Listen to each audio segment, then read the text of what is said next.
السلام عليكم ورحمة الله وبركاته.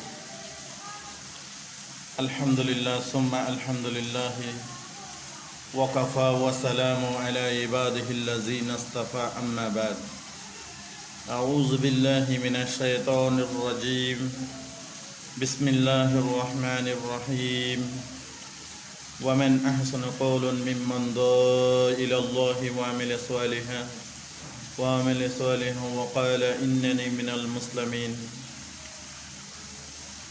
قال رسول الله صلى الله عليه وسلم أحلز دينك يكفيك العمل القليل وكما قال عليه الصلاة والسلام. ইমান হলো অনেক গুরুত্বপূর্ণ একটা জিনিস, যে ইমানকে ধরে রাখতে হবে এবং শক্ত করে ধরে রাখতে হবে, তাকে ইমান যেন আমি ইমান হারা যেন না হয়।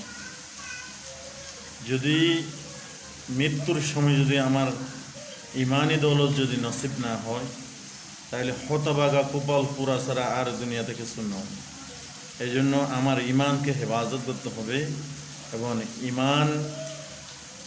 ইমান ভঙ্গ হওয়ার যে যে আলামতগুলো আছে এগুলাকে আমার চিনতে হবে।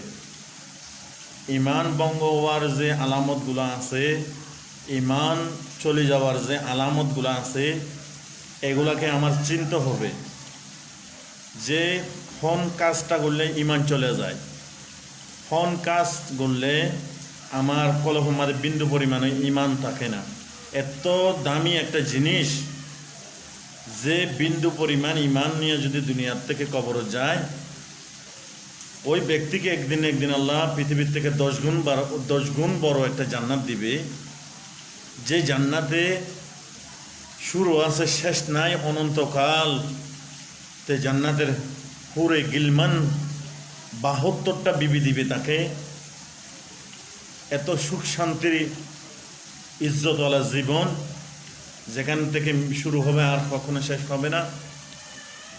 ওই ইমানটাকে আমার ধরে রাখতে হবে, ওই ইমানকে আমার হেফাজত করতে হবে।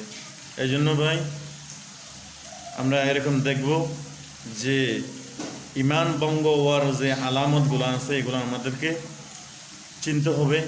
কোন চেষ্টা করলে, কোন কাজ করলে, কোন আমলটা করলে আমার ইমান থাকবে না, এটা আমল নয়। ইমান ভঙ্গ হওয়ার অনেক আলামত আছে, প্রায় 7টি পর্যন্ত আলামত আছে। ইমান কলব থেকে একদম দূর তুগুরিয়া